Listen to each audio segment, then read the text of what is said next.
Hey guys, welcome back to our channel. If you're new here, my name is Jennifer, owner of Citrus and Willow Skincare. Chelsea is behind the camera, and today we are so lucky to be with our friend and client, Jessica Bennett, and she is a functional medicine practitioner. We are so excited to introduce her. She is a Certified Nurse Midwife, APRN.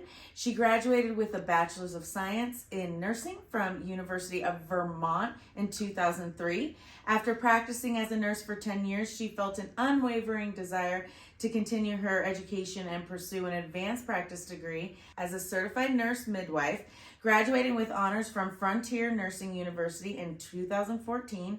Jessica set out as a Certified Nurse Midwife and has never looked back. Over the past 7 years, Jessica has provided women's health primary care with a particular emphasis on hormone imbalance, including thyroid conditions, PCOS, infertility, sexual pain, and hormone replacement therapy for premenopausal and postmenopausal women. She is also experienced in full-scope well women primary care, including natural childbirth, birth control consultations, family planning, IUD and Nexoplanin insertions and removals, GYN annual exams, problem visits, medication management, thyroid issues, hormone balancing, gut health, natural approach to managing mood disorders, I love that, and diet and exercise management for weight loss. Her approach to women's healthcare is focused on prevention, total body wellness, and patient education. With a true passion for health, wellness, and empowering women, she is immensely grateful to have the opportunity to pursue her passions every day. That is amazing. You're so beautiful. It's so good. Oh my gosh. Well, welcome and thank you for doing this for us. Absolutely. We are so excited. We are so lucky to have you. Thank you so much. So let us hear about you from you. Tell us about yourself. Yeah, that was a lot. I know that's a lot of things to cover. No, that's amazing. So a little bit about me. I came to functional medicine, actually found my way to it just through midwifery because it's just more of a natural approach to childbirth anyway. Got into more holistic medicine and kind of lifestyle practices for myself. I'm kind of one of those people that always likes to be the guinea pig of what I do before I get other people on board. Yeah. Just because I believe it's helpful for people to kind of know that you have a similar experience or you've been there, or you've tried something, right?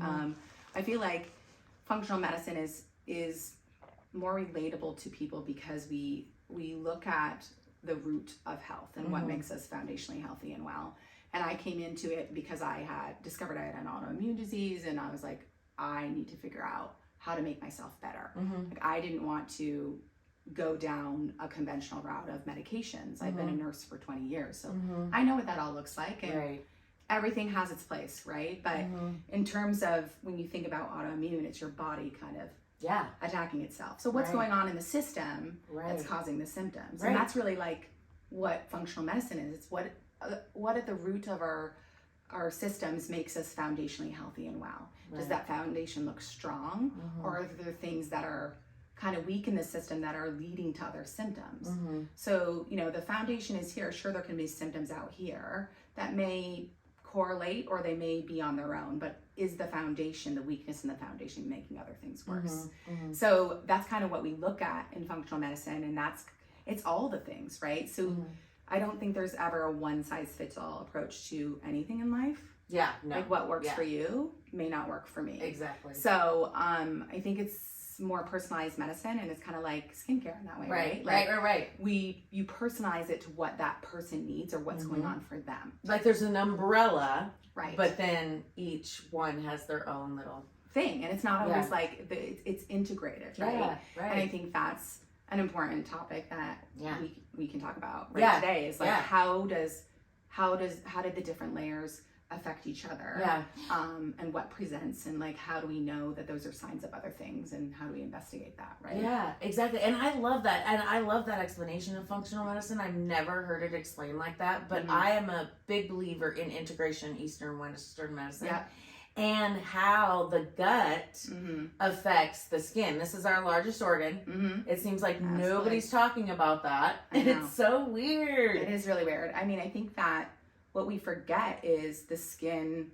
one being the largest organ, both absorbs and pushes things through it, Yeah. right? So what we put on it gets into our entire body, or we come in contact with, whether that's detergents, soaps, lotions, perfumes, air, water, all of it. Right. We're just kind of absorbing it like a sponge, which is kind of, if you think about it, gross. That sometimes because you're like, oh shoot, what am I touching? Yeah, like SpongeBob SquarePants. That's getting into my body. Yeah. And you know, just being a little bit more mindful of that in our lives. But yeah, I think that also when things are coming out of our skin, it's also like a very good sign that something's going on internally. Exactly. I always think of it as like, ooh, if that's coming out of my body, what's happening on the inside? Exactly. Exactly. That could be way worse. Yeah. A lot of people don't talk about gut health and skin conditions. And as a person in an industry where you are constantly helping people with their internal issues and gut conditions, how does gut conditions present in skin conditions? What does that look like? Well, I mean, the gut is the root of your immune system. I mean, it's 70% of it, right? So it's like the heart of our, well, it's not the heart, but you know, it's the center, a primary defense Like mechanism. the second brain. Right. It is though. Yes, Because it there's is. all this, and that's why there's all this talk, much more now. I think that it's more obvious, but about the brain-gut connection. We share actually a vagus nerve from our gut to our brain. Yeah, most people don't know that. Right? It's like, so our gut is paramount in so many things. It's our defense system. It's our immune system. Makes 90% of our neurotransmitters. So those are like our happy hormones, serotonin, and our melatonin, which is our sleep hormones. Like if our gut's not working, a lot of things don't work. Yeah. So in terms of hormone balance, what we tend to see is like any disruption in the gut layer, and they call that like leaky gut. I'm sure you've heard that terminology. Yeah. Oh yeah. It really just means that there's the layer of the gut with all its like secretory mucosa and it's like good lining has tiny little micro holes in it, kind of like a colander. Like if you think about it, not as big as those holes. That's a great example. It just allows things to kind of leach through that shouldn't be there. Right. But why is that? Birth control pills, antibiotics, ibuprofen, chemicals on food. I mean, just this wearing down over time. So it's not like someone specifically doing something on purpose to hurt their gut. It's just we all have these natural exposures. Right. So most people come in with a little bit of a permeable gut biome. So what happens is if you have that like permeable layer, our body will start getting substances into like the bloodstream that's not supposed to be there, and that sets off an alert system in our body, oftentimes activating our stress response system, saying, hey, there's a foreign invader in here. Let's do what we need to do. Let's go in defense. Let's go into like set off inflammation, set off like an adrenal cascade to where our adrenal system says, hey, we can't, this is not supposed to be like this. So let's upregulate cortisol, which is our survival hormone, and let's downregulate hormone production because our system isn't balanced. Like something's off. So how can we reproduce when we can't even take care of ourselves?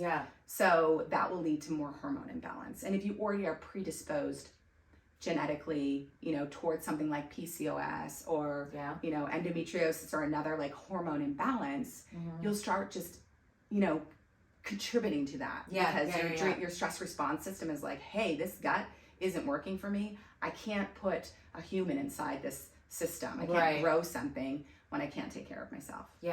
So, you know, the gut is super, super important that is working well in order not to cause all the other issues with hormones. It's like the roots, it really. Is the root of our tree, ourselves. That really is insane to think about, actually. I love it. I tell my clients a lot, probiotics. What do you say about that? Do you think that helps with that permeability or? I mean, it depends. It depends on what you have going on. I don't think I think everything's very individualized. So when you think about functional medicine or holistic medicine or naturopathic medicine, like what we want to do is it has to be really individualized and put together pieces and parts of the story, but like individualize lots of different things. It's like a mystery. It is kind of because some people may present with different things like reflux or constipation or what have you, and not one probiotic fits all. Yeah. Oh, yeah. Right. Because that's very true. Take they one need to see someone. Right. But yeah. I mean, well, you can try, but what happens is that I've had people try one probiotic and they've been like, oh, that made me bloated and I didn't like the way it made me feel. Well, you're probably using the wrong one. Right. That's similar to over-the-counter skincare. For us, it's very similar to that because it's like you might be using the wrong cleanser, you know. So I know. I think, and so with gut health, not just probiotic, prebiotics. It's usually we have to restore the lining in some way. Yeah. Whether that's with L-glutamine and aloe, or like there's tons of different mixes out there. Oh, okay. And again, depends on what you're dealing with. Right. Some people have way more issues with their gut, like can't stand food, all the things. Some people are just like, I'm fine normally. Right. These foods might upset me here and there. So my approach is it's like, how bad is it? What do we think we're dealing with? Versus you could probably benefit from a little, pick me up restore, but yours isn't so bad that you have IBS or something else. Yeah. So usually a gut restore formula of some part. I mean, whether or not it's super comprehensive, that would be up to the patient's symptoms. But probiotics are great. We just don't want to overload the system with too much of one kind. Right. Because that can also cause what's called a dysbiosis, is an imbalance of your digestive microbes. You just don't want too much of a good thing either. Right. Because it also can create symptoms. It's that moderation. And then once you restore the gut with them, you populate it, you just got to keep feeding them. Yeah. So you feed them prebiotic fiber. You don't you have to keep taking probiotics forever. Yeah. They're there. Yeah. Just make sure you feed them. them. And so usually gut restores they're pretty straightforward and they don't take very long. I love the way that you're explaining this because it is in such understandable way to understand the gut. I love that. Thank you so much. So you touched on PCOS earlier, and I'd love to rewind back to that because we see a lot of that in our industry. As estheticians, we cannot diagnose, as you know, but we do see skin conditions and skin disorders. So we try to guide them in the right direction. So can you explain PCOS? And PCOS, you guys, is Polycystic Ovarian Syndrome. I'm going to have you explain it and how it presents in the skin. Yeah. I mean, so the correlation to, like we kind of already touched on, like hormone imbalance, right? And I love that you guys understand the correlation between gut health and skin health. I'm so into it. Because I think with PCOS, so Polycystic Ovarian Syndrome, you do have, that usually comes with a presentation of, there's like this whole classification system, or it's criteria rather, the Rotterdam criteria. It's just a general consensus doctors came up with. It's not even like a official, I don't even know, but it's like generally like, if a bunch of estheticians got together and they're like, oh, we usually see these symptoms. Science is right? That's how science is decided. Right. So a bunch of people get together and decide. They're like, this is what we've seen. Yeah, this is what we've seen. So usually with PCOS, you will have a presentation of excess testosterone on labs. Usually you can have regular cycles or irregular cycles, but the characteristic that's combines those two is there's an anovulatory part of it. Like even if your cycles are regular, you're probably not ovulating, and that has to do with the hormone imbalance. So not enough estrogen? Well, no, it's usually not enough progesterone. Yeah, too much testosterone. Okay. Testosterone is actually aromatized, which is a fancy word for like made into estrogen. Okay. So it's usually you're driving the adrenal testosterone estrogen side of the pathway. Okay. And you're not making enough progesterone, which can lead to a whole other list of symptoms. Sure. But a lot of times, what brings women into our office is the like hirsutism, it's called. Is just the acne. Male pattern hair growth or hair loss. So usually that's not the presenting one of the Rotterdam. It's going to be, but with the high androgens, you usually see that. Sometimes you don't, but high testosterone, or they're known as androgens. We talked about those anovulatory cycles, and then cysts on your ovaries. Yeah. And I don't think everyone needs to come in and have an ultrasound in order to diagnose PCOS, right? Like there's also just like they come in for a reason. Right. Yeah. And so usually it's because, hey, I have really bad acne, my periods are irregular, they're worried about getting pregnant maybe, and their cycles are irregular, or they're gaining weight a lot of times because with PCOS, and this isn't one of the Rotterdam criteria, but what you'll see is an insulin resistance in some people. Not all people with PCOS have insulin resistance, and not all people who have insulin can't be generalized. No, it can't. But it's not like insulin resistance doesn't look like one thing. Yeah, it's not like you're super fluffy and overweight. Like, you could be thin and have insulin resistance. Right. So insulin can actually be, again, aromatized, fancy word, made into testosterone. So you can come to having too much testosterone in more than one way. Okay, with PCOS. yeah. So, you know, it's really the skin that oftentimes presents that people are thinking it's hormonal. And yes, there can be a hormonal component, but sometimes there's not. You know, sometimes people don't have high androgens. And that's when we come back down to the gut and other things. And like, what are you putting on your skin? Right. What are you exposing your skin to? Right. How are you cleaning your face? Yeah. You know, are you overwashing it? Are you underwashing it? Are you putting like all these pore clogging ingredients on it because it's like healthy and you know, shea butter and coconut oil? Oh, it's supposed to be so good because it's organic, and because there's so many suggestions. Usually by the time they come to see you or us, it's exacerbated too because they've tried a million things over the counter. Yeah. So it just made it worse, more oil production. You mentioned hair tourism, which is, explain that, because that's a big word in aesthetics. That is one of our skin conditions and disorders. Yeah, so really it's male pattern hair growth. Yep. In women. Yep. Right? So that can be the hair loss, usually like kind of in the back of your head, like frontal, like embossing, like where it goes back, you know? Hair growth on your face, your chin, on your chest. I've seen women like with significant chest hair. Yeah. And that's just like, again, this is how we present. And we know that, like, you know, given society, there's certain standards for like what men and women, you know, should look like, I guess. But we this is our face, and this is our body, and this is what we present to the world. So as women, when we have acne all over our face, or when we have hair where we shouldn't, it's unnerving and it makes you feel bad about yourself. So, you know, we have, as estheticians, as you know, functional medicine providers or holistic providers, we want to come to what can we do for you to best remedy this and help you get to the best version of yourself, balance this all out.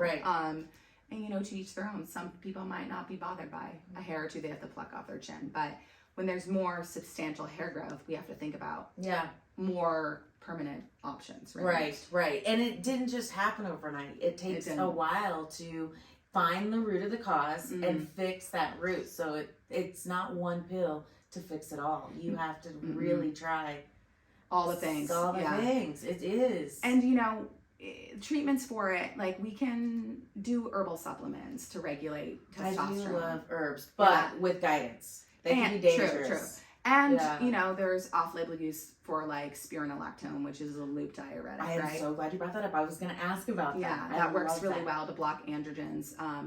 And it's not birth control, so it just is, it was, can you want to explain that? It was a diuretic originally. It is a diuretic, and it's still used as a diuretic, but it's off-label use. It blocks some of the testosterone production and kind of like the receptors through like the aldosterone system. It's part of the kidney.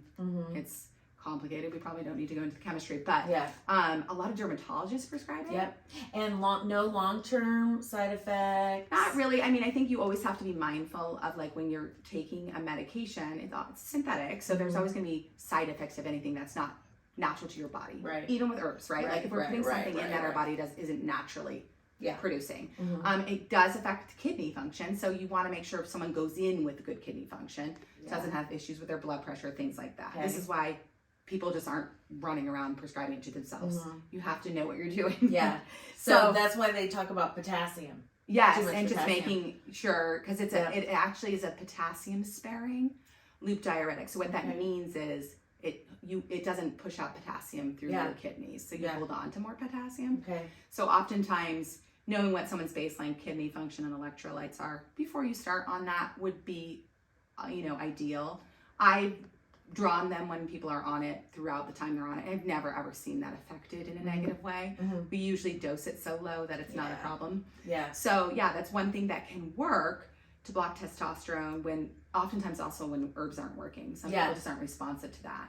But regardless, sometimes that really doesn't get at that hair growth. Right. Like it doesn't stop it, or it minimizes it, but it's still there. And that's where we go to like more permanent options like electrolysis. Like laser hair removal just really doesn't get it. Yeah. done. Like you. That's what I'm saying. It all can blend together so perfectly, being Yeah. able to utilize all of that. It is important to use the spironolactone, but I do believe you can try other natural things first. Mm-hmm. With the spironolactone, which I am a big fan of, I want to talk about long-term antibiotics. We've been talking about the gut health, Mm-hmm. and women with PCOS, they don't necessarily know they have it, so they'll go in and they'll either get prescribed long-term antibiotics or some sort of topical, and Or Accutane, or right? That's what you mean. that should be Yeah. unethical. I know. Well, I do I think not it makes- love Accutane at all. I know. But what that is because it's so intense. It's such an antibiotic assault to your gut. And before, when I told you antibiotics, or excuse me, your gut rather, makes your serotonin, right? And your happy hormones and all the things. 1 round of antibiotics increases your risk of depression by 25%. 2 is 40. You have so much knowledge. We could sit here for hours. I can only imagine what it'd be like if we had wine talking about this. But we'll have to have you back for multiple videos, and I'm loving it. So let's reel back to the PCOS. Can you explain to me, if someone were to come into you, how you would diagnose them and what you would do from there? Yeah, absolutely. So when someone comes in presenting with some of their concerns, because it usually is what we talked about, there's something that's off in their system and they're not enjoying that experience. PCOS, there's certain labs that we run. I mean, that's really honestly how you definitively diagnose it. As I said, I don't believe that everyone needs to have a pelvic ultrasound. There are some women that say they've had ovarian cysts before and they've had one burst. That's really a good indication that they're not ovulating and they're holding on to some of their follicles every month, right? Or not monthly because they're not ovulating. So that's a good sign. We generally don't have to do an ultrasound, right? If their cycles if they're trying to conceive and they haven't been able to, usually they'll know whether or not they have signs of ovulation, which is, ovarian pain or increased cervical mucus or increased libido. So if we can already determine like there's cysts there and they're not ovulating or they are ovulating, that's helpful. But labs that I would run include DHEA, which is a marker for adrenal function. Your adrenals, we touched on that, is like the stress response system in our body. So there's a pathway that people with PCOS tend to drive more. So the adrenal testosterone estrogen side of the pathway, they tend to drive that side of the pathway more. It's just a predisposition to do that. So DHEA is going to be one of the markers I look at because that tends to be really elevated with PCOS. So it tends to be high. I look at testosterone levels because those are usually characteristically very high. And then testosterone is made into estrogen, but because with PCOS there's a block in that conversion, the body usually asks for more testosterone. And so there'll be more estrogen, but not as much as there normally would be. Exactly. And so that you usually have high DHEA, high testosterone. And I'll check the insulin level as well. So because we want to roll out the metabolic syndrome part of it. So are you someone that has just high androgens and high DHEA, or do you also have that high insulin level that's being made into testosterone? With the regular cycles, if their cycles aren't regular, sometimes they are, it's hard to test estrogen and progesterone. But when they present very typical of PCOS, they have elevated androgens, insulin, and DHEA. I already know what those other hormones are going to look like. So treating accordingly. Again, we have to start at the root. What is your gut doing? What does your diet look like? And the reason why that matters is because for certain foods are very inflammatory. Sugar is super inflammatory. So bad, I mean, sugar basically feeds cancer, let's be honest. But sugar, processed foods, carbs, those all drive inflammation. Skin is our biggest organ, right? Like what's happening on the inside is coming out. Presenting on the outside. Right? But also it's a driver for insulin resistance and spiking glucose. So we have to look at food. Oftentimes there's great resources and books that we go over, modifying our diet, working with a functional nutritionist. And that doesn't mean it has to be very drastic. No.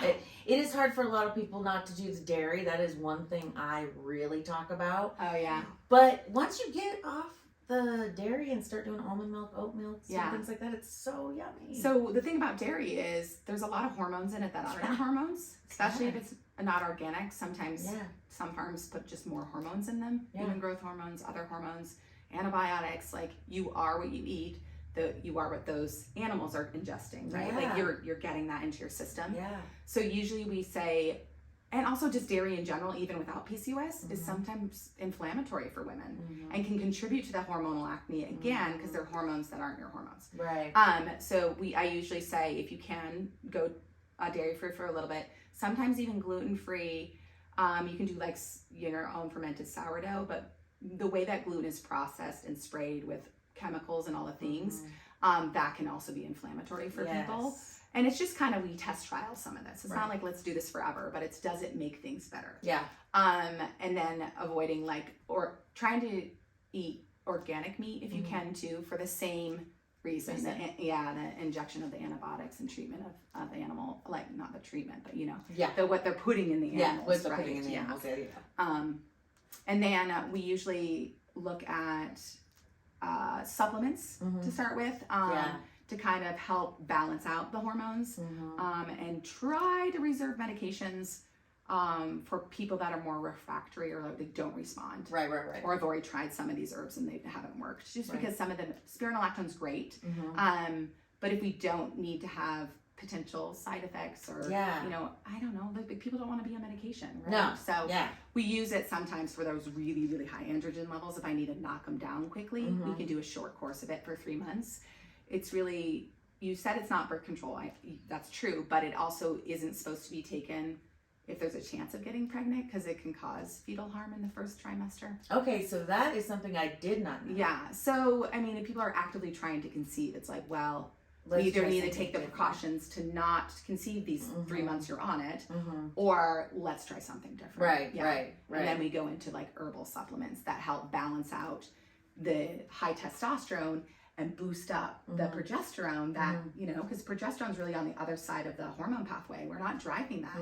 And like lack of progesterone can cause women to feel, anxious and not sleep well. And so the hormone balance is really necessary. Yeah. And it's necessary for fertility. So there's a lot of herbs and supplements we can look into to kind of balance that out. Yeah. I still have to shave, you know what I mean? But it's so much less than it was before, and I don't get the ingrown hairs. So it balances itself out. It really is helpful either way. I mean, I have been talking a lot about the vaginal area, but there are women who present with chest hair, like we were talking about, and up here. And as an esthetician, what I would do was guide them to the laser, because it is a bigger area.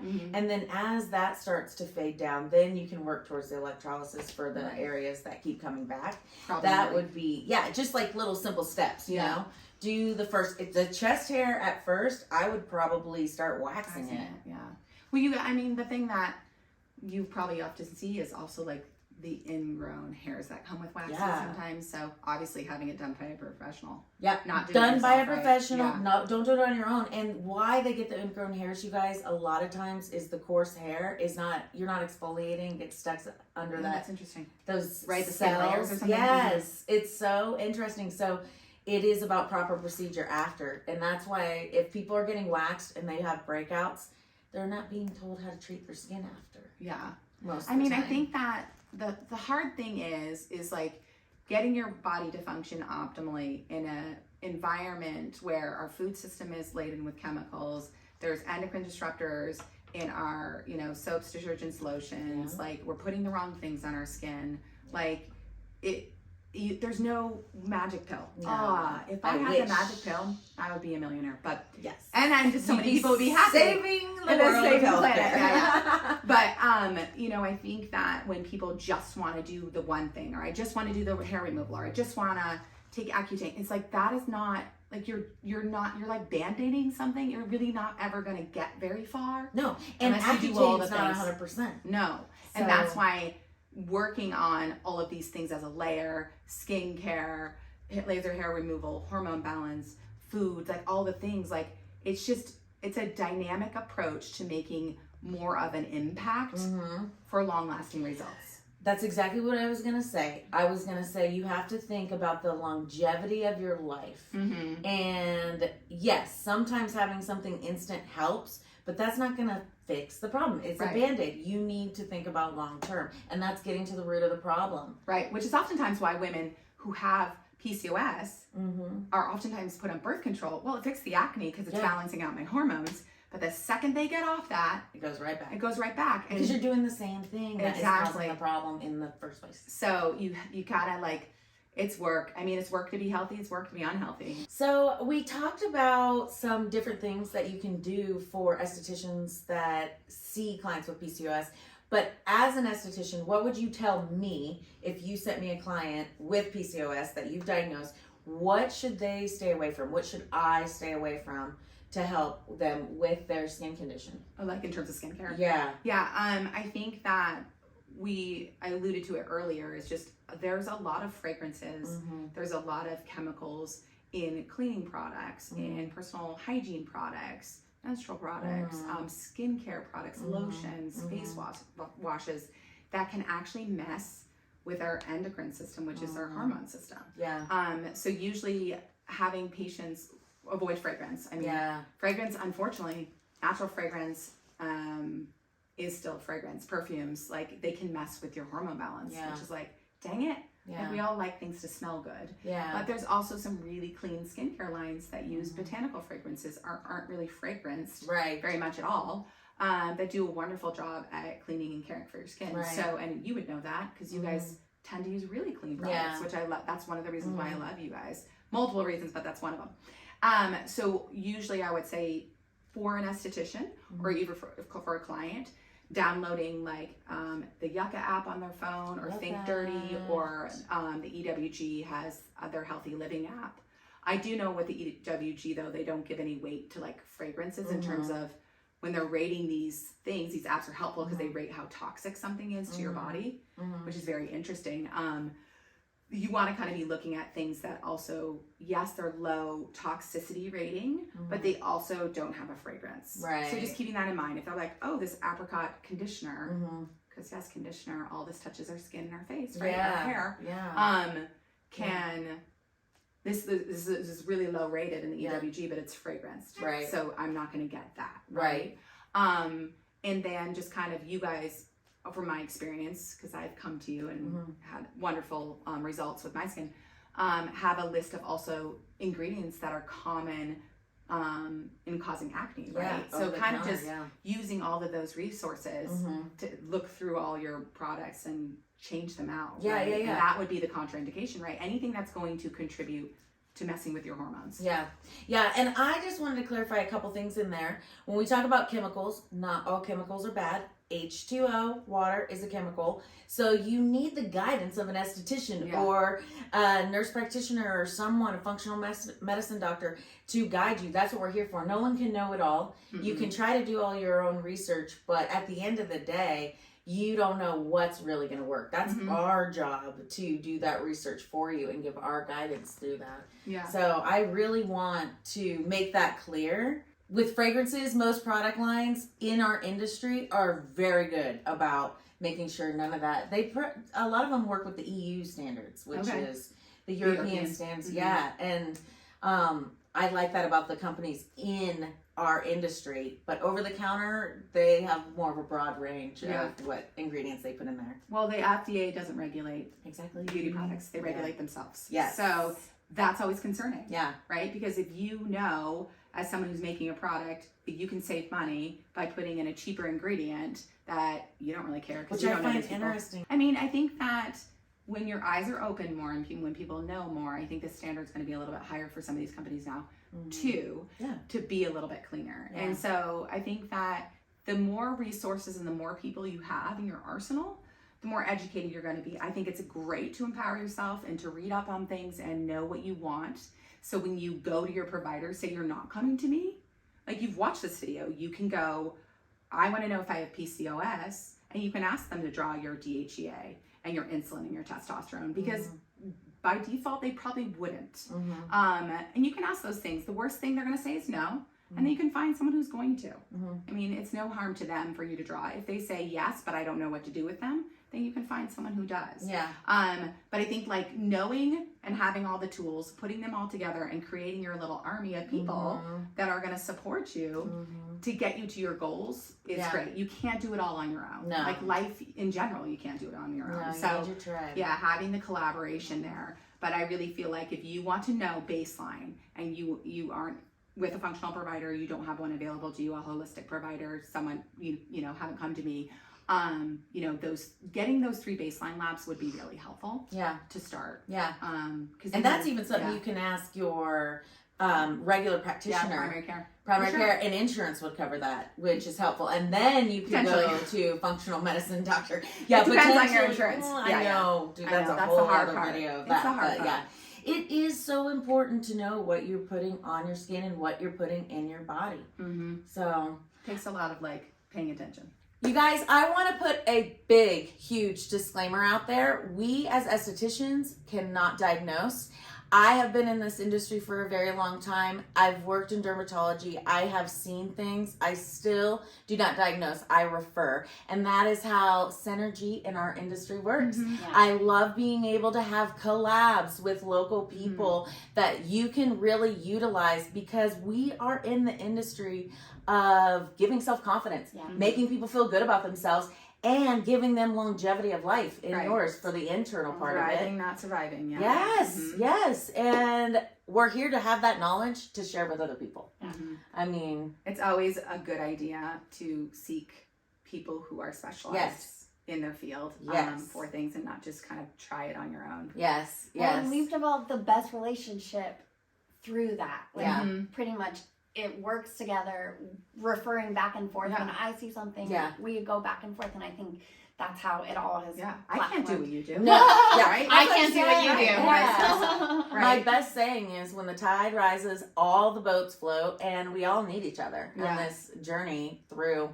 this world. But I do really love helping with acne, Mhm. and you see people just light up when their skin starts to Oh, get yeah. better. Yeah. Oh, I'm one of those people. I Yeah, love you it. just feel so much more confident, and that's really how I find it so rewarding. I Yeah. love helping people that way. Yeah, find So- people you can trust that have your back. Yeah, and some of the information seems so simple that people are just like, oh, that can't work. That's too simple. But it's Yeah. like, no, it can. No, that's really it. Sometimes the answer is just the answer. Yeah. You know what I mean? There's no Mhm. deeper rabbit hole to be going down. So, Mhm. but yeah, so just make sure you guys are referring to a medical doctor. Do not diagnose. I have a funny story about that, which will be for a later time, but it's really important that you do not diagnose. Send to a professional, and maybe make some collabs in your community with some dermatologists, some holistic practitioners, functional medicine doctors, because if they are open to what really medical science is telling us, they need us, guys. They need us. That's our science. Like, our science is topical skincare, Mhm. and that is what we bring to the table with Yeah. people with PCOS. Yeah. Agree. So, No, yeah. I agree. You're one of our favorite clients. Thank you so much for We spending time with love us. you. Well, thanks for having me. It was fun. Yes. I love this. You're coming Saturday. My kids have tons of activities. Yeah. But I'd love to be Soccer. here. We're both moms. Yeah. We're joking. Soccer, We soccer, know. soccer. I'm like, what soccer. I'd like to do and what is my reality are very different. I know, my Oh, kids right. are grown and gone, so I completely understand that. Yeah. My days of soccer mom are over. I know. It does by quickly though, so I'm like, I don't know. I It enjoy does. it. Yeah, I loved it. Yeah, I loved it. It's kind of sad. Now I have her kids. Yeah. I know. We've tried together. Which is fun. Yeah. And you guys throw a lot of great community events. I mean, that's important too. I think you really got to draw people in Yeah. and make those relationships. Like you said, I mean, there's a lot of opportunity for estheticians to really like grow their knowledge, one, but also like their network base. Yeah. Agreed. You know? And one of my biggest goals from this channel is to be able to show people that aesthetics is more than a day spa. It really does matter. This is our largest organ. We could help save someone's life if they're in the treatment room and say they have something that looks iffy. We send them to a dermatologist. We could potentially save their life Right, yeah. just by catching that. So it's important. Everybody wants to look young and beautiful. It's been around since the days of Cleopatra. Right. So just get your regular facials, y'all. No, that's how I am too. Yeah. I know. We seriously just hit the iceberg. You guys, we could talk forever. I can't know, wait dude. to do video 2, video 3, video 4. We're going to put everything She's in our the new regular. Yeah, our new regular. We're going to have her on every Yeah. couple of weeks. Pick your brain. I'm going to put everything in the comments and description below. Mhm. All of Jess's information, her Yep. website, ways to get in touch with her. Yep. Any question that we did not pick your brain about, Sure, we're going to get back to you maybe in another video or shoot her a message. She's phenomenal and one of the best educators that I've gotten a chance to work with too. Yeah, it's Um, amazing. And pretty much we'll be back next week, right? Yeah, we'll be back next week. If you guys have any questions on anything you heard in here today that is aesthetics, make sure you put it in the comments too. We will get back to you and answer those questions. If we don't know it, we have our Yeah, we'll educator find right someone here. that And she's right here. Yeah. See you guys next week. Thank you so much. You're so welcome. does. Thank you. Aw.